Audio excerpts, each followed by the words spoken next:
और हैरानगी की बात यह है कि इस आईनी तरमीम को पास करवाने के लिए 2 वोट कम पड़ गए थे जी। अब आप ये देखें कि अपोजिशन ने खुल खुला के इस बिल की मुखालफत की। उसके बावजूद अपोजिशन के ही 2 लोग, एक का ताल्लुक पीटीआई से है, दूसरे का ताल्लुक JUIFA से है। एक अब्बड़ो साहब हैं जो पीटीआई के हैं, एक हमदुल्ला साहब हैं जो JUIFA से हैं। ये दोनों अपोजिशन के अरकान हैं। ये गायब थे, ये छुपे हुए थे।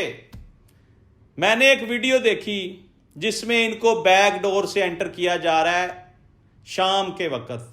सारा दिन ये किसी को नहीं मिले, इनको ढूंढने वाले ढूंढते रहे। आखिरकार ढूंढने वालों ने लोकेट करके ढूंढ के सेनेट तक पहुंचा दिया कि आए जनाब सेनेटर साहब, बैक डोर से एंटर कराया। अब आधा हाउस खाली है और ये बैठे हुए हैं वहां पे।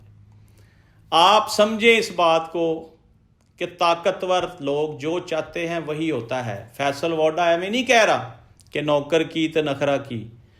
वो शीशा दिखा रहा है कि आपके इख्तियार में कुछ नहीं है।